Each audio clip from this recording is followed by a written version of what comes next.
शकुनी एक बड़े साम्राज्य का वारिस था, लेकिन उसने अपना सब कुछ न्यौछावर करके महाभारत में एक ऐसे कैरेक्टर की भी आवश्यकता थी, भगवान की संरचना है, उस पर अपन क्या ही प्रश्न उठाएं, तो वो शकुनी का इस तरह से प्रादुर्भाव। कई ग्रंथों में यह भी आता है कि गांधारी को अंतिम समय तक ये पता नहीं था कि धृतराष्ट्र जन्मांध है, और पता लगा, जैसे ही पता लगा कि जिसके साथ मेरा विवाह हुआ है वो कुछ नहीं देख सकता, तो उन्होंने प्रण ले लिया कि जब मेरा पति नहीं देख सकता तो मैं भी नहीं देखूंगी, और उसने आंखों पर पट्टी बांध दी। कोई भी भाई पहले तो अपनी बहन के यहां रहना ही स्वीकार नहीं करेगा। अगर स्वाभिमानी भाई है तो वो मांग की रोटी खा लेगा, वो परिश्रम कर लेगा, मजदूरी कर लेगा, लेकिन बहन के यहां नहीं रहेगा, वो रहता है। जैसे महाभारत में शकुनी का जो चरित्र था, अब एक तरीके से देखें कि वो अपने भांजे को गद्दी पे बैठाना चाह रहा था, और आज के दौर में भी हर कोई अपना चाहता है कि अपना ही आगे बढ़ जाए, तो गलत कैसे मान ले? गलत इन द सेंस, देखो चरित्र को मतलब महाभारत के नजरिए से तो कुछ भी गलत नहीं है, सारी चीजें अपनी घटनाओं के हिसाब से चल रही हैं। लेकिन आज जब हम एक युग बाद बैठे, हमने उन तमाम ग्रंथों का, सभी का तो नहीं कह सकते, लेकिन तमाम ग्रंथों का अनुशीलन किया है, उनका अध्ययन किया है, तो एक एक कैरेक्टर के विषय में, उसके पीछे की हिस्ट्री के विषय में पता चलता है। शकुनी गांधार राज्य का राजा था, और उनकी बहन गांधारी धृतराष्ट्र की पत्नी बनी, और पत्नी ऐसे नहीं बनी कि गांधारी के पिता या गांधारी के भाई डोला लेकर के आए हों, विवाह का प्रस्ताव लेकर के आए हों। भीष्म, उन दिनों के गंगाधर भीष्म, गंगापुत्र भीष्म महायोद्धा थे, उनके सामने किसी का दिया नहीं जलता था। धृतराष्ट्र जन्मांध थे, ये बात भीष्म को पता थी। इसके बावजूद वो गांधार राज्य जाते हैं और गांधार राज्य को विवश कर देते हैं कि वो अपनी पुत्री गांधारी का विवाह धृतराष्ट्र के साथ करे।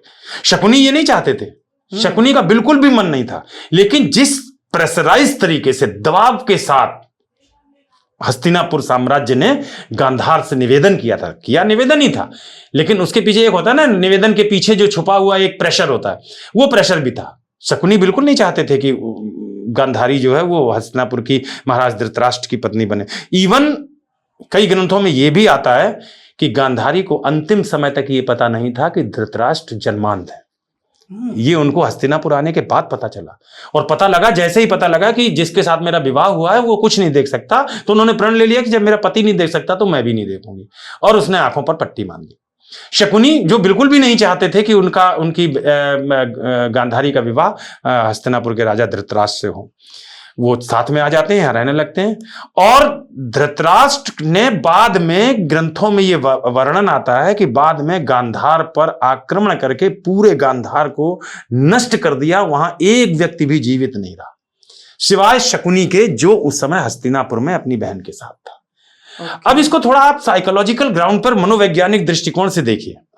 मतलब कोई भी भाई पहले तो अपनी बहन के यहां रहना ही स्वीकार नहीं करेगा। अगर स्वाभिमानी भाई है तो वो मांग की रोटी खा लेगा, वो परिश्रम कर लेगा, मजदूरी कर लेगा, लेकिन बहन के यहां नहीं रहेगा, वो रहता है।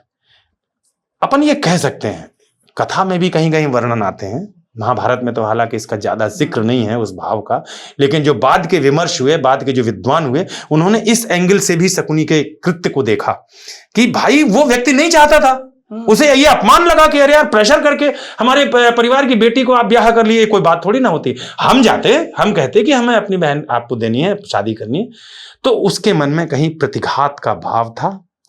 इसलिए उसने सारी चालें ऐसी चली कि पूरे के पूरे खानदान को ही नेस्तनाबूद करवा दिया। और ऐसा ही प्रसंग आप कभी कन्नौज का इतिहास पढ़िए, संयोगिता के साथ पृथ्वीराज चौहान ने जो बर्ताव किया, जिस तरह से विवाह किया, कई जगह विवाह लिखा है, कई जगह अपहरण लिखा है। जब तक आप उसका विशद अध्ययन नहीं करेंगे तब तक कोई एक शब्द से उसे व्याख्यायित नहीं कर सकते।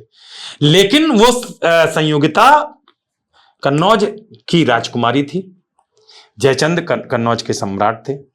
जो पूरा घटनाक्रम हुआ उसके बाद जयचंद ने मोहम्मद गोरी का, लोग कहते हैं कि मदद कर दिया, वो कर दिया। आप बताइए भाई साहब, जिसकी बहन का अपहरण हो जाएगा, अगर ये कथा सत्य है तो वो क्या रिवेंज की परिस्थिति में नहीं आ जाएगा? नहीं करना चाहिए था, विदेशी को बिल्कुल नहीं करना चाहिए था, पैर नहीं रखने देना चाहिए था, हमारे धर्म का नहीं था, हमारे सनातन का नहीं था, सारी बातें अपनी जगह सही हैं।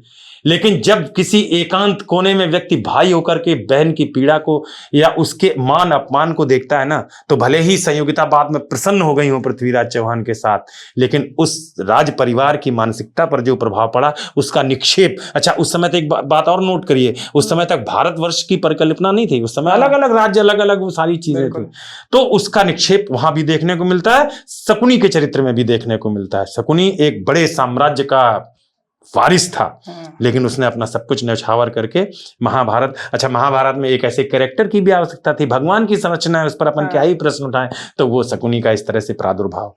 भैया ये सारी जितनी भी इंफॉर्मेशन मिल रही है ना, इसमें से बहुत कुछ है जो मुझे नहीं मालूम है, और कुछ दर्शकों को भी नहीं मालूम होगा। नहीं, ऐसे धीरे धीरे करके हमने बड़ा अच्छा, बहुत सत्यापन के साथ मैं फिर भी कह दूं, देखो क्या है कि अपन कवि हैं, मंचों पर आते जाते हैं, थोड़ा बहुत अध्ययन अध्यापन से जुड़ाव है, तो जो सनातन धर्म के बहुत ही जानकार लोग हैं, जो महाभारत और रामायण के बहुत जानकार हैं, उनसे क्षमा के साथ मैं कहता हूं कि मैं बहुत अधिकारी नहीं हूं इन सब पर विमर्श करने का, लेकिन तुमने प्रश्न उठाए तो मेरी बेहतर जानकारी में जितना था उतना मैंने कहा। हो सकता है कि ये परिप्रेक्ष्य किसी दूसरे तरह से संदर्भित भी किया जाए, तो ये है कि, लेकिन ये है हिस्ट्री में दर्ज है।